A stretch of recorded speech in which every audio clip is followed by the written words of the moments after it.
What's up, guys? Back with another one. This video is going to be a little different. We're going to talk about some of the negative things about this bike, some of the things I really can't stand, and some of the stuff that I just dislike and can probably be changed relatively easy with aftermarket parts. So I'm going to do the daily, or I should say weekly weather report here. Drive by the bank. Pretty sure it's around 41 or 2, maybe.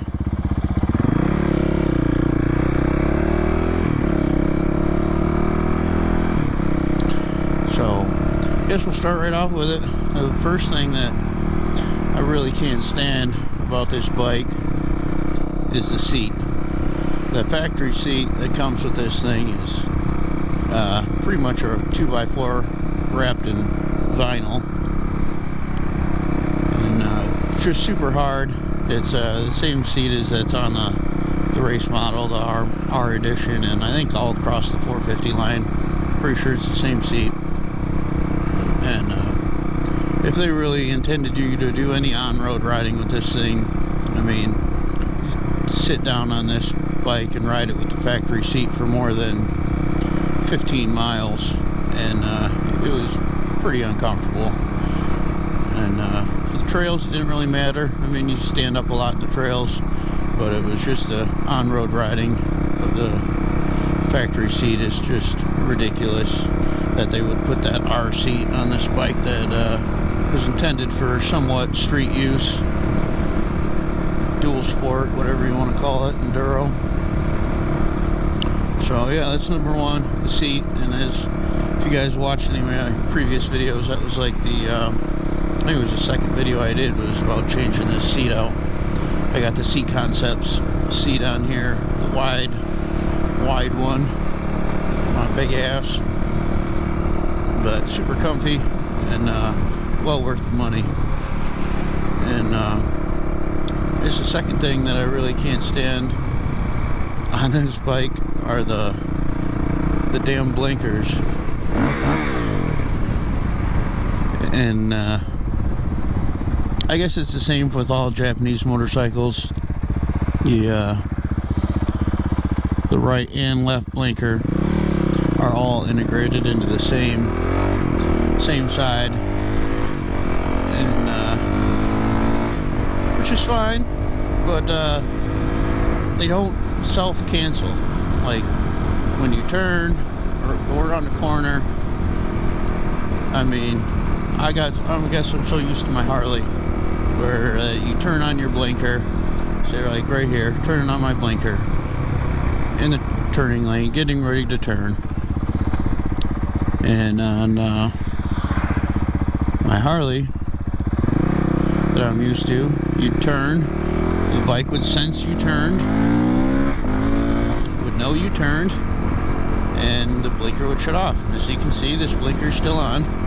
You gotta push it again to cancel it. And I'm sure if you rode this bike every day and this was your only bike, that would be fine. You know, it really wouldn't matter.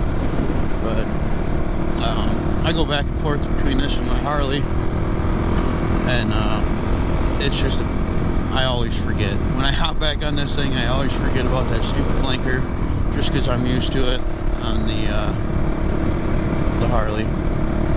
But so that's the second thing, the blinkers, super lame.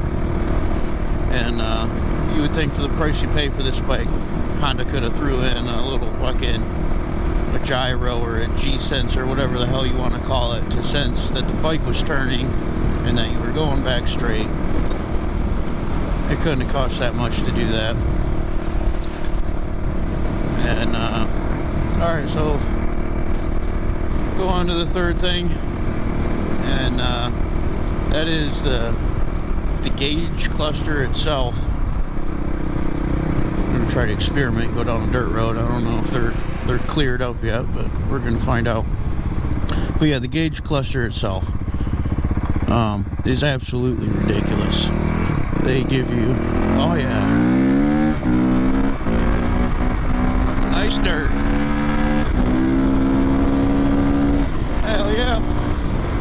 But anyway, yeah, okay, see, there's a blinker again, totally forgot about it. But yeah, the gauge cluster itself on this bike is super lame.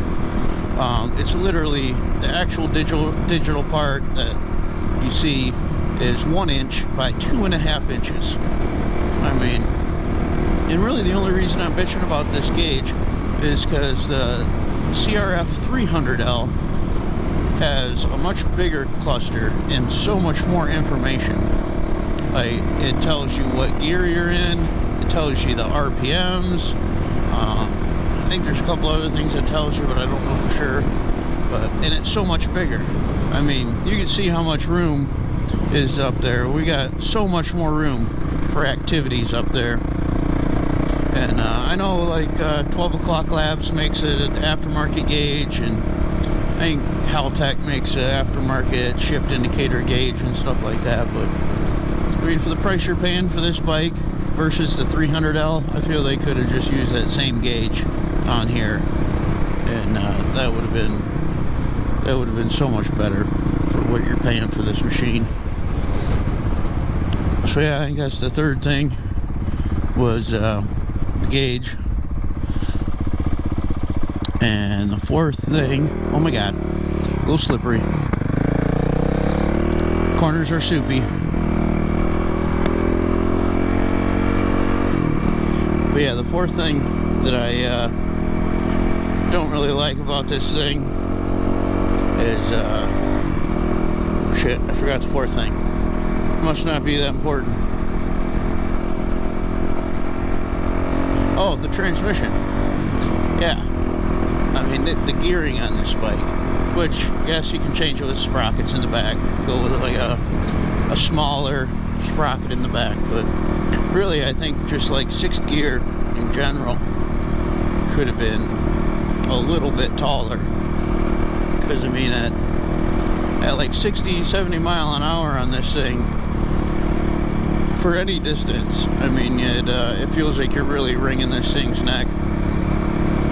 And again, going back to the gauge, you don't have an RPM gauge to even go off of to say, all right, you know, I'm only at 5,000 or 6,000 RPMs, I'll be fine. Or, oh shit, I'm at 9,000 RPMs, I better let off. You know, I mean, and you can hear a little bit of that with the motor, but it's just nice to have that extra gearing. If they intended this bike to be on-road use and off-road use, they really should have made this 6-speed transmission like a real Baja transmission or something to make this bike drop the RPMs at 70 mile an hour, drop the RPMs down to like 3,000 RPMs or something, 3,500. Again, I don't have an RPM gauge, but I feel like at 7,000 or at 70 mile an hour, this thing's cruising at like, it sounds like 6,000 or 7,000 RPMs at least. Which, I mean, for any distance, that's a little high for my preference. I mean, I'd like to drop it down a little bit, which I probably will here in the future. I'm gonna do some gearing changes in the rear, so that'll help. And the fifth thing I really don't like about this bike is the fuel tank capacity. It's 2 gallons, which really isn't that much. I mean, if they leave you like a 0.5 or a 0.7 gallon reserve, I mean, your fuel light's coming on within the first 100 miles, I bet. Or not even that, first 75 miles or so. I just feel like I've put a bunch of fuel. I filled this thing up a lot for the 499 miles that I've put on this thing. I have been to the fuel station several times.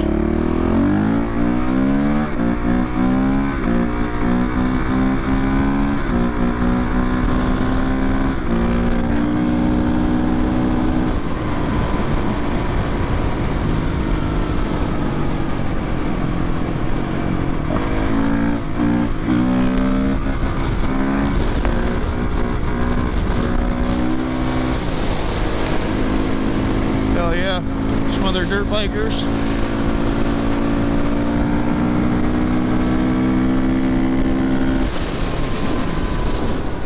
Yeah, see, that was only 75 mile an hour, and I was wringing her neck pretty good. So, yeah, that was the 5 things I really dislike about this bike. And